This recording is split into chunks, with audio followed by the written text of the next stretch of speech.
আসসালামু আলাইকুম রহমতুল্লাহি ওবরকাতুহু।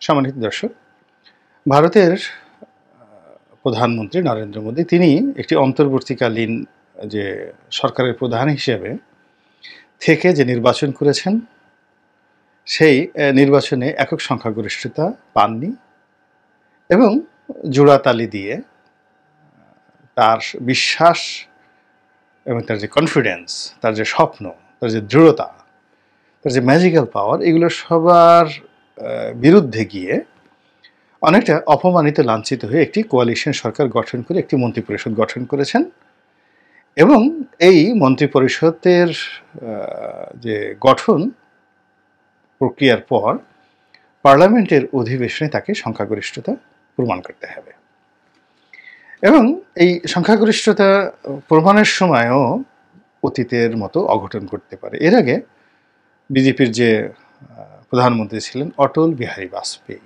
সম্ভবত 1996 সনে 13 দিন না 17 দিন তিনি ক্ষমতায় ছিলেন, ঠিক এইভাবেই। অর্থাৎ সরকার গঠিত হলেও কিন্তু আস্থা ভোটে তিনি পার্লামেন্টে গিয়ে হেরে গেলেন, পদত্যাগ করতে বাধ্য হলেন এবং এরপরই অনেকগুলো সেই দেবগৌড়া এলেন, ভিপি সিং এলেন, আইকে গুজরাল এলেন, 3 জন, মানে 5 বছরের মধ্যে 3 জন কোয়ালিশন প্রধানমন্ত্রী এলো এবং ভারতের রাজনীতিতে একটা একেবারে টালমাটাল অবস্থা চলে গিয়েছিল। তো সেই অভিজ্ঞতাকে স্মরণ করে এবার যারা ভারতবাসী তারা সবাই বলা বলি করছে যে মোদির এই সরকার টিকবে না, এমনকি এই প্রথম অধিবেশনেও এটা চলে যেতে পারে, আর যদি তাও নাও যায় খুব দ্রুত এটি পতন ঘটবে। এটি সবাই একবাকে বলার চেষ্টা করছে। কেন? মূল কারণ হলো যে সত্যিকার অর্থে মোদির মধ্যে কিন্তু এরকম ম্যাজিক্যাল কিছু নেই। তার লেখাপড়া ভালো না, তিনি খুব সাধারণ পরিবার থেকে আসছেন। যেমন আপনি দেখুন রাহুল গান্ধী, একটা গান্ধী পরিবারের লিগেসি, ঐতিহ্য রয়েছে, তার সঙ্গে এডুকেশন রয়েছে, তারুণ্য রয়েছে। প্রিয়াঙ্কা গান্ধী, তার কথা চিন্তা করেন, রাজীব গান্ধীর কথা চিন্তা করেন, কিংবা অতীতে অটল বিহারী বাজপেয়ীর কথা চিন্তা করেন, ইভেন আইকে গুজরালের কথা চিন্তা করেন। ইন্ডিয়ান পলিটিক্সে অতীতে যারা পররাষ্ট্রমন্ত্রী হয়েছেন, প্রধানমন্ত্রী হয়েছেন, অর্থমন্ত্রী হয়েছেন, তাদের সবারই একটা বিরাট ঐতিহ্য রয়েছে। তো সেই দিক থেকে মিস্টার নরেন্দ্র মোদীর যে সাকসেস, সেটি হলো গুজরাটের মুখ্যমন্ত্রী হিসেবে তার সঙ্গে মমতা ব্যানার্জির তুলনা করা যেতে পারে, লালু প্রসাদ যাদবের তুলনা করা যেতে পারে, নীতিশ কুমারের তুলনা করা যেতে পারে। তো এরকম অরবিন্দ কেজরিওয়ালের সঙ্গে তুলনা করা যাবে না, কেননা তিনি একজন ইঞ্জিনিয়ার, অত্যন্ত শিক্ষিত এবং আইসিএস অফিসার, আইসিএস কর বিভাগে তিনি চাকরি করতেন। আর সেখানে নরেন্দ্র মোদী লেখাপড়া কোন পর্যন্ত করেছেন এটি নিয়ে নানা রকম বিতর্ক রয়েছে, কিন্তু তিনি চা বিক্রি করতেন, ফুটপাতে কাটাতেন, খাবার পেতেন না ঠিকমতো। এই অভাব এবং দারিদ্রতার কারণে তার যে হীনমন্যতা, সেই হীনমন্যতা তিনি আক্রান্ত হয়ে তিনি টাকার কাছে নিজেকে জলাঞ্জলি দিয়েছেন। এই যে আদানি আম্বানি, এদের সাথে তার যে সখ্যতা, এই অলিগার শ্রেণীর যে তিনি যাকে বলা হয় তিনি তাদের খপ্পরে পড়ে গিয়েছেন, এটি হলো তার দারিদ্রতার কারণে, অভাবের কারণে, হীনমন্যতার কারণে। ফলে টাকা দেখলে তিনি পাগল হয়ে যান। এটা সাইকোলজি। আপনি যত বড় রাজা বানায় দেন না কেন, পুরো যুবজন্মে সে চোর ছিল, ডাকাত ছিল, দরিদ্র ছিল, কিন্তু রাজা হওয়ার পরেও সে দেখবেন যে নিজের রাজকোষ থেকে সে চুরি করেছে। এটাই ইতিহাস বলে। কিন্তু রাজা যদি ওইভাবে মুঘল সম্রাট আকবরের মতো হন, ইন্দিরা গান্ধীর মতো হন, জন এফ কেনেডির মতো হন, কিংবা একক ব্যক্তি হিসেবে যদি সুপারম্যান ধরেন, সেখানে আব্রাহাম লিঙ্কনের মতো হন, কিংবা নেলসন ম্যান্ডেলার মতো হন, তাদের যে ব্যক্তিত্বটা কোন পর্যায়ে থাকে তার একটা ছোট্ট উদাহরণ নেই। সেটি হলো একবার ইন্দিরা গান্ধী ইয়াদ করলেন, তিনি ভারতের সবচেয়ে বড় ব্যবসায়ীর সঙ্গে বৈঠক করতে চান। তো তখন ভারতের ব্যবসায়ী জগতের কিংবদন্তি ছিলেন JRD টাটা, রতন টাটা। এখন যে রতন টাটা তার বাবা JRD টাটা। তো JRD tata is one of the smartest man, innovative man. শিক্ষা দীক্ষা এখন এই আদানি ঠাদানি এদের মতো না, ইভেন মানে এই যে এখন যে ধীরুভাই আম্বানির ছেলে মুকেশ আম্বানি এদের মতো না, এদের বউয়ের সাথে নাচে, বাঁশি বাজায়, ফাজলামোর একটা সীমা আছে, সোনার জামা পরে দাঁড়িয়ে থাকে। মানে সত্যিকার অর্থে ব্যবসায়ীদের মধ্যে যে আভিজাত্য, যেটি বোম্বে ডাইংয়ের মালিকদের ছিল, ওয়াদিয়া পরিবারের ছিল, যেটি বিড়ালাদের ছিল, যেটি টাটা পরিবারের ছিল বা আছে এখনো, এটা কিন্তু এদের নাই। এরাও যেমন, নরেন্দ্র মোদীও তেমন। তো এইরকম ওই জমানার সবচেয়ে শিক্ষিত, সবচেয়ে স্মার্ট, সবচেয়ে ইনোভেটিভ এবং সবচেয়ে ধনী মানুষটি ইন্দিরা গান্ধীর সামনে গেলেন, এবং তিনি তার একটা সাক্ষাৎকারে তিনি চমৎকারভাবে সেই কাহিনী বর্ণনা করেছেন যে তিনি গেলেন সেখানে, যাওয়ার পর প্রধানমন্ত্রীর সঙ্গে তার একটা বিষয় নিয়ে কথা হচ্ছিল।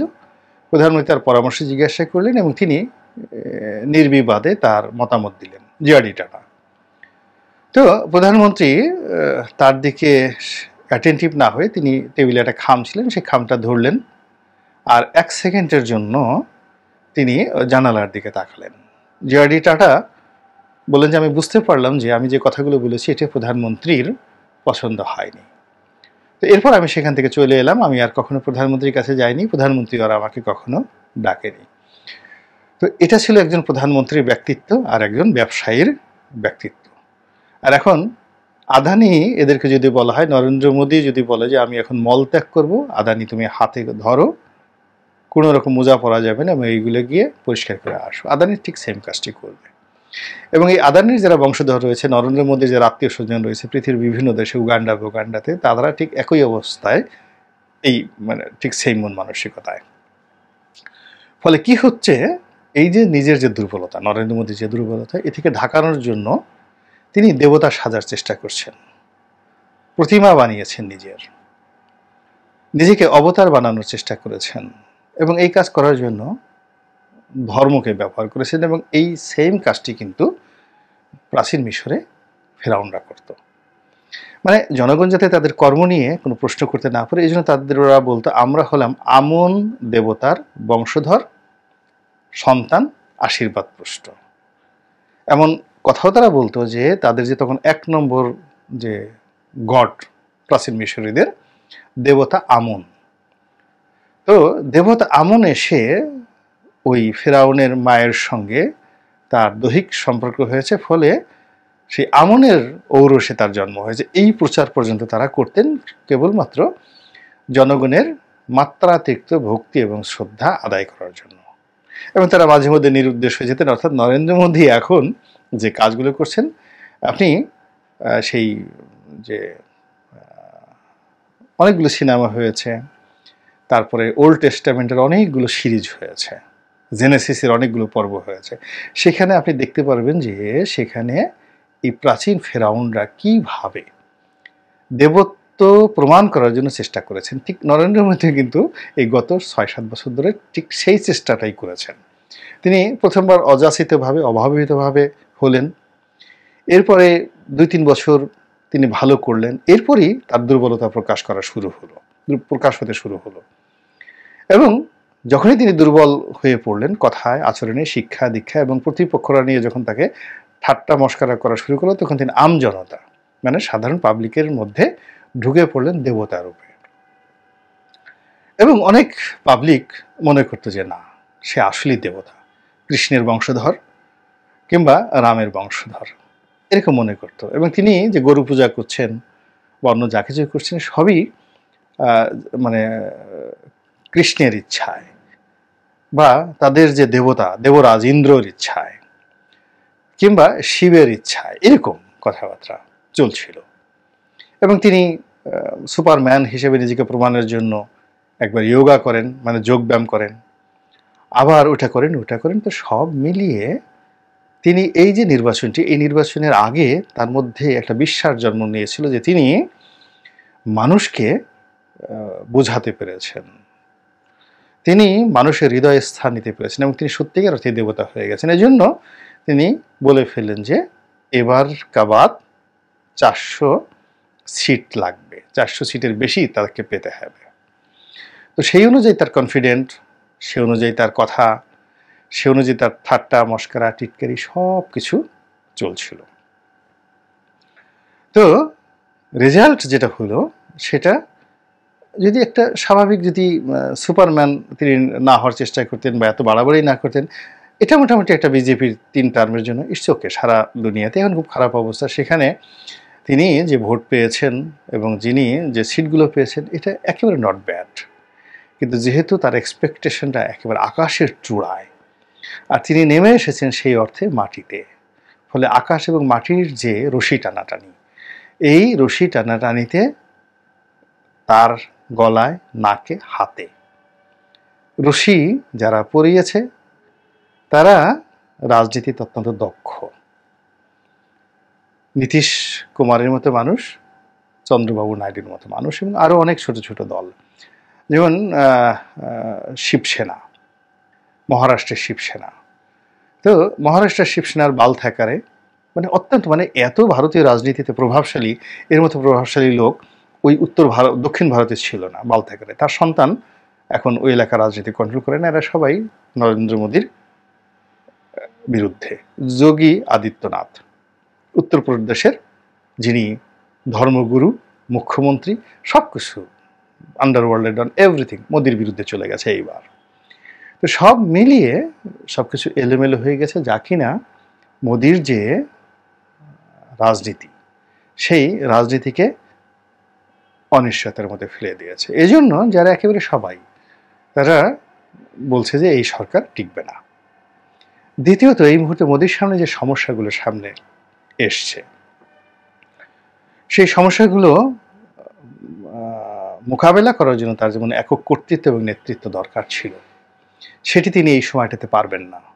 তাকে কোয়ালিশন যারা জোট শরিক আছেন তাদেরকে পাত্তা দিতে হবে। তিনি ইচ্ছা করলে বাংলাদেশে ইনু সাহেবের মতো, রাশেদ খান মেননের মতো তিনি নীতিশ বাবুকে বা চন্দ্রবাবু নাইডুকে ব্যবহার করতে পারবেন না। সেখানে আর্টিকেল 70 নেই বা অন্য কোনো জিনিস নেই।